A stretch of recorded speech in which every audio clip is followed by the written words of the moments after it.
अभी कितने अभिभावकों के बच्चों के छुट्टियां लग गई है, जरा हाथ ऊपर करना, और कुछ ही दिनों में लगने वाली है। अच्छा, तो जब छुट्टियां होती बच्चों की तो बच्चे क्या करते हैं? साधारणतः बच्चे मेरे भाई बहनों 24 घंटे में से 15 घंटे मोबाइल पे चिपक के रहते हैं। या तो सड़कों पर जाकर के chow mein, pizza, burger, fast food खा करके आ जाते हैं, या तो मेरे भाई बहनों बच्चों के साथ, अपने दोस्तों के साथ कहीं घूमने फिरने के लिए जाते हैं तो वहां से अच्छे संस्कार लेकर के नहीं आते। तो अगर आप आपके बच्चों की छुट्टियों का सदुपयोग करना चाहते हो और आपके बच्चों को संस्कार देना चाहते हो, क्योंकि आजकल मेरे भाई बहनों हमको संस्कार देने के लिए टाइम कहाँ है, ये कहीं ना कहीं मेरे भाई बहनों हमारे हिंदू धर्म के लोगों की कमी है। मुसलमान का जो बच्चा होता है मेरे भाई बहनों, उसको उर्दू भी पढ़नी आती है, और उर्दू पढ़ता है तो वह बराबर कुरान भी पढ़ लेता है। ईसाई के बच्चे को अंग्रेजी पढ़नी आती है और अंग्रेजी पढ़ता है तो वो बराबर बाइबल भी पढ़ लेता है। लेकिन हिंदू का जो बच्चा होता है ना, उसको संस्कृत पढ़नी आती है और संस्कृत पढ़ने नहीं आती, इसलिए वो शास्त्र कभी उठा करके देखता ही नहीं। लेकिन ये ताली बजाने की बात नहीं है, शर्म की बात है, ये गौरव की बात नहीं मेरे भाई बहनों, अपमान की बात है कि हमारे बच्चों को संस्कार ही नहीं है। लेकिन कभी हम लोगों को फुर्सत मिली नहीं, हम लोगों ने कभी टाइम निकाला नहीं। मम्मियों को थोड़ा बहुत टाइम मिल गया सब्जी रोटी से फ्री होकर के तो वो थारी मारी में लग गई।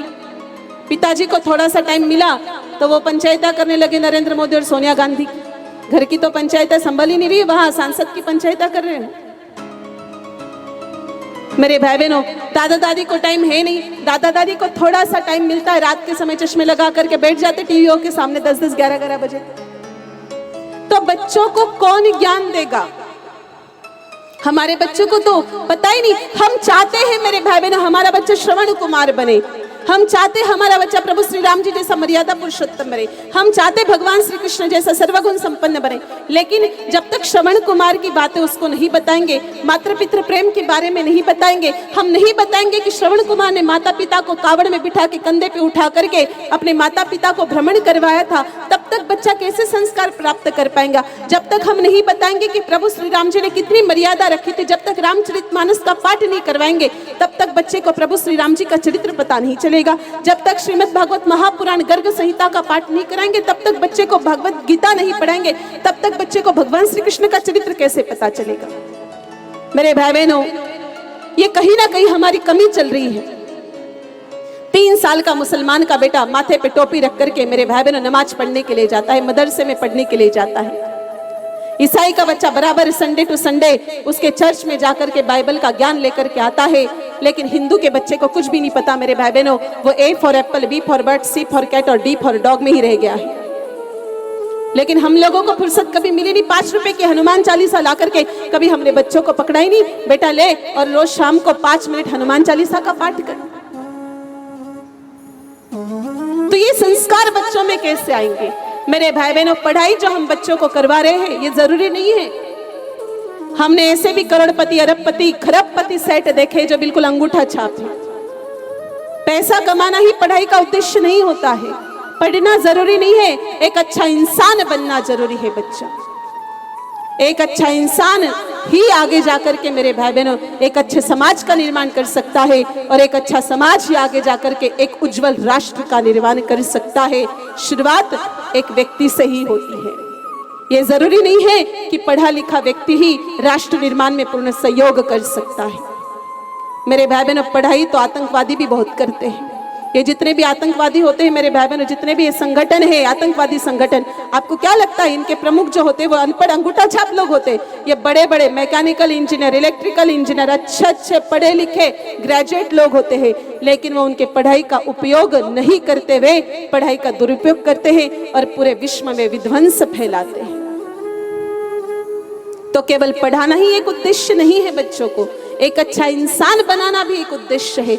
मेरे भाई बहनों, जिस राष्ट्र की हम परिकल्पना आज कर रहे हैं वो विद्यार्थियों के बिना संभव नहीं है, किसी भी हालत में संभव नहीं है। जब तक हमारे देश की भावी पीढ़ी, युवा पीढ़ी सतोगुण से संपन्न नहीं हो जाती है, तब तक ये किसी भी हालत में संभव नहीं। तो इसी के लिए हम आपको एक श्रेष्ठ मार्ग बता रहे हैं। आप 1 महीने तक आपके बच्चों की छुट्टियों का बहुत अच्छी तरह से सदुपयोग कर सकते हैं।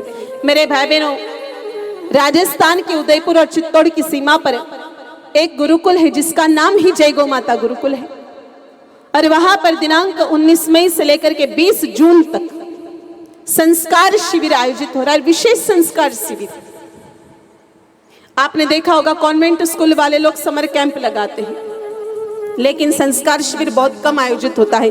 इस संस्कार शिविर में मेरे भाई बहनों, आपके बच्चे को पूर्णतः संस्कृत का ज्ञान दिया जाएगा, श्लोक का वहां पर उच्चारण करवाया जाएगा। आपके बच्चे को महाभारत, रामायण जी, भागवत, महापुराण, गीता जी के कुछ प्रेरणादायक प्रसंग सुनाए जाएंगे जो आपके बच्चे को पूरे जीवन भर आध्यात्मिक ऊर्जा प्रदान करने का कार्य करेंगे। आपके बच्चे के बौद्धिक विकास के लिए, मस्तिष्क विकास के लिए दिन में 4 से 5 बार दवाइयां दी जाएगी, जिससे आपके बच्चे की बुद्धि प्रगाढ़ होगी, तीक्ष्ण होगी, तेज होगी। मेरे भाई बहनों, हमारे आयुर्वेद में ऐसी दवाइयां बताई है जिनके बारे में हमको नॉलेज नहीं है। कुछ दवाइयां जल में खड़ी करके दी जाती है बच्चों को पानी में खड़ा किया जाता है और फिर दी जाती है। कुछ दवाइयां रात को सोते समय नाक में डाली जाती है, कुछ दवाइयां रात्रि को सोते समय गौ माता के दूध के साथ दी जाती है, और कुछ दवाइयां सुबह भूखे पेट दी जाती है। तो ये सारी दवाइयां 1 महीने तक लगातार, जो बहुत महंगे रेट्स में मिलती है, वो बच्चों को वह नित्य खिलाई जाएगी, जिससे बच्चे की बुद्धि प्रगाढ़ होगी। वो जो पढ़ेगा उसको हमेशा हमेशा के लिए याद रह जाएगा। बच्चों के लिए वहां पर आउटडोर गेम्स जो हम भूल चुके हैं। आज अगर हम आपको पूछे मलखम कितने लोगों को पता है, कौन हाथ ऊपर करेगा मेरे भाई बहनों? मात्र 2-3 जनों ने हाथ ऊपर किए। मलखम भूल चुके हैं हम लोग, तीरंदाजी भूल चुके हैं, तो बच्चों को मलखम है, तीरंदाजी करवाई जाएगी। मेरे भाई बहनों, और भी आउटडोर गेम्स के साथ साथ बच्चे स्वयं की रक्षा कर सके, क्योंकि जब तक स्वयं की रक्षा नहीं कर सकते तब तक राष्ट्र रक्षा की हम कल्पना भी नहीं कर सकते हैं। जब तक मेरे भाई बहनों शस्त्र नहीं चलाना आएगा तब तक शास्त्र की भी हम सुरक्षा नहीं कर सकते हैं। हिंदुओं ने शस्त्र छोड़ दिए, तब से हिंदुओं के शास्त्र मेरे भाई बहनों मुसीबत में आ गए। तो शस्त्र संचालन, जैसे कि तलवारबाजी है, लठ चलाना है, मेरे भाई बहनों बच्चों को जूडो, कराटे का भी नॉलेज दिया जाएगा, जिससे बच्चा आत्मरक्षा कर पाएगा। आत्मरक्षा से ही राष्ट्र रक्षा संभव है। और बच्चे को दिन में 5 से 6 बार मेरे भाई बहनों देसी गौ माता के घी, दूध, दही में बना हुआ प्रसाद जिमाया जाएगा, क्योंकि वहाँ एक बहुत सुंदर गौशाला भी है जहाँ पूर्णतः देसी नस्ल की राठी गौ माताएं हैं। गौ आधारित खेती से ही उपजी हुई सब्जियां और अन्न वहां पर बच्चे को जिमाया जाएगा, जिससे बच्चे की बुद्धि सतोगुनी हो जाएगी। जो बच्चे चिड़चिड़ करते हैं, छोटी छोटी बातों पर गुस्सा आता है, तो बच्चे सतोगुनी हो जाएंगे। तो मेरे भाई बहनों, सारा का सारा बच्चों को 1 महीने तक नृत्य, संगीत भी सिखाया जाएगा 1 महीने तक, कि बच्चा आपको किसी भी फील्ड में पीछे नहीं रहे। आजकल होता यूं है, केमिस्ट्री के बच्चों को फिजिक्स का पूछो तो पता नहीं, फिजिक्स के बच्चे को केमिस्ट्री का पता नहीं। जो बच्चा बोलना जानता है वो सुनना नहीं जानता, जो बच्चा गाना जानता है वो नाचना नहीं जानता। ऐसा नहीं होना चाहिए मेरे भाई बहनों। थोड़ा थोड़ा नॉलेज हर फील्ड का बच्चे के पास होना चाहिए। बच्चे को एक्सपर्ट अंग्रेजी बोलती भी आनी चाहिए। ऐसा नहीं कि उसको बिल्कुल हमको गंजा करके, टकला करके पंडिती बनाना है, ऐसा नहीं। उसको वो बाहर की दुनिया से भी इंटरेक्शन कर सके, आउट में भी इंटरेक्शन कर सके। इसको अंग्रेजी भी आनी जरूरी है, तो इंग्लिश स्पीकिंग का भी कोर्स, कंप्यूटर कोर्स भी बच्चे को 1 महीने तक पढ़ाया जाएगा। तो मेरे भाई बहन, 19 मई से लेकर के 20 जून तक ये संस्कार शिविर आयोजित होगा। इसका मूल्य बहुत कम रखा गया है।